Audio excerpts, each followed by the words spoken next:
Bonjour à tous et bienvenue sur boursicoté.com pour cette nouvelle analyse technique du CAC 40 en clôture.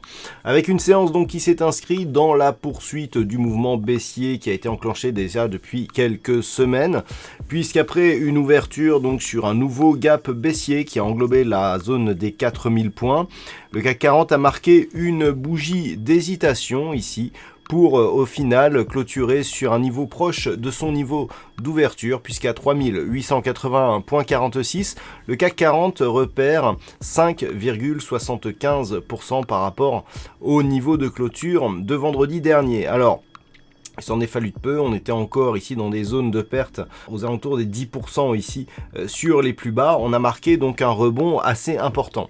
Alors, au-delà de la forme de cette bougie sur laquelle je vais revenir, ce qu'il convient d'observer, eh bien, c'est les franchissements des zones majeures. J'en ai quasiment touché aucune depuis que l'on a commencé ici à se placer dans ce mouvement baissier. Outre le fait qu'ici, on en a franchi deux.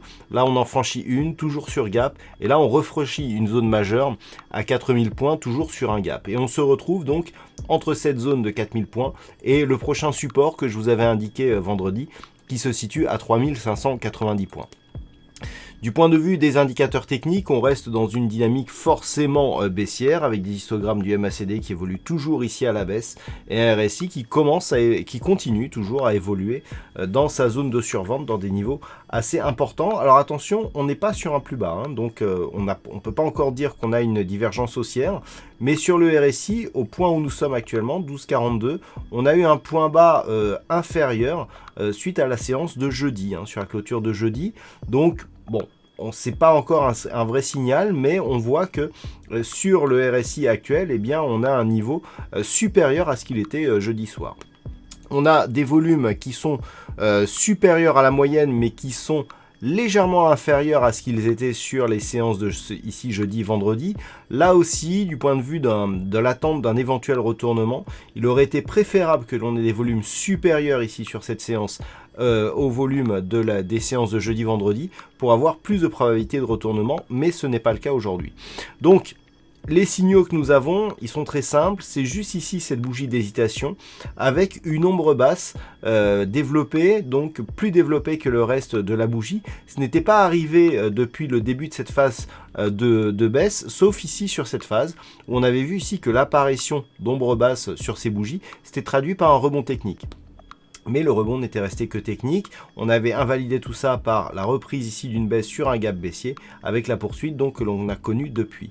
Mais il faut le noter quand même, l'apparition de cette ombre basse nous montre que par rapport à une baisse des marchés qui est venue ici chercher des niveaux très bas, je vous ai dit, aux alentours des 10%, eh bien on a réussi à rebondir et à reprendre quand même pas loin de 5% par rapport au point bas.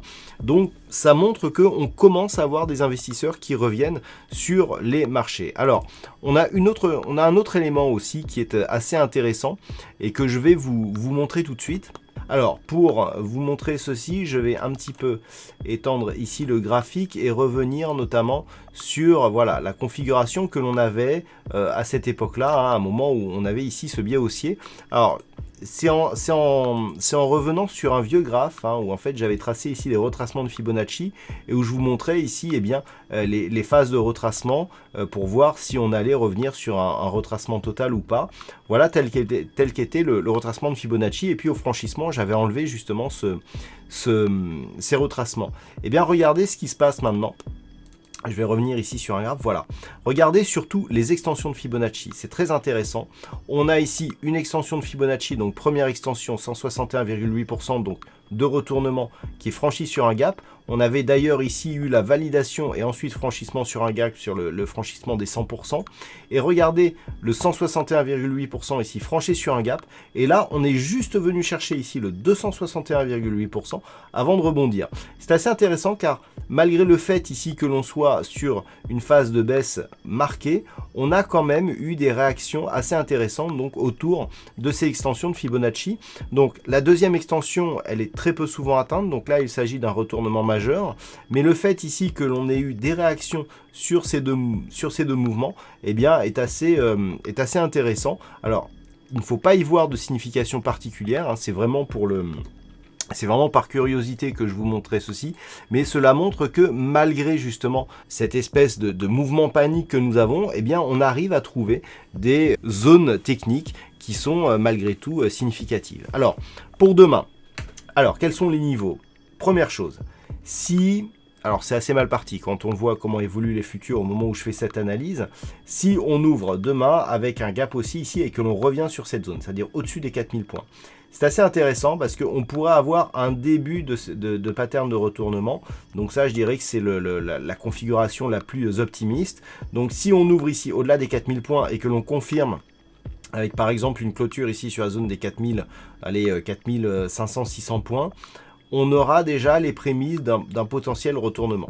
Par contre, si les cours restent ici entre 4000 et 3590 points, neutralisation possible, un petit peu comme ce que nous avions eu ici, et qui irait donc dans une phase de stabilisation. Naturellement, le biais le plus pessimiste serait donc une poursuite du mouvement baissier, avec donc une possible poursuite donc de ce mouvement. Alors vers un point bas ici que l'on situe à 2970 points. Alors ce point, à quoi il correspond, je vais vous le montrer, on va repasser en vue hebdomadaire. Ce sont des niveaux qui n'ont plus été vus depuis 2013, donc on était en 2013 ici sur la zone des 3590 points. On avait eu ici sur ce niveau, voilà, des réactions. Alors on a un niveau encore inférieur, aux alentours ici des 2750 points, mais c'est un niveau mineur. On a deux niveaux majeurs maintenant par rapport à d'anciennes phases ici, donc cette zone des 2970 points qui sera l'objectif en cas de franchissement ici des 3590 points, et le point bas significatif donc juste après la crise de 2008, c'est-à-dire ici au mois de mars 2009, qui nous avait donné un support ici approximatif à 2480 points. Donc ça, ce sont les prochains supports si le mouvement baissier continue sur la dynamique dans laquelle il est actuellement. Voilà donc ce que l'on peut dire sur cette analyse technique du CAC 40. Alors d'un point de vue statistique, malgré la configuration rare que nous avons, j'ai fait tourner un petit peu l'algorithme de probabilité, et alors on a plus d'occurrences, c'est-à-dire que l'algorithme commence à trouver des occurrences, un nombre d'occurrences un peu plus intéressant que ce que l'on avait ici sur des phases beaucoup plus extrêmes. Mais par contre en termes de pourcentage, c'est assez partagé, et notamment avec des pourcentages d'évolution haussier ou baissier qui changent d'un jour à l'autre. Donc ça prend en compte effectivement l'extrême volatilité que nous avons actuellement, et il semblerait que pour l'instant on n'ait pas de sens prioritaire qui puisse être donné, et donc on ne peut pas actuellement donner une probabilité fiable sur la configuration actuelle. Voilà donc ce que l'on peut dire sur ce point en clôture. Passez une bonne soirée, faites attention à vous, on se retrouve dès demain pour toutes les autres analyses techniques du site boursicoté.com.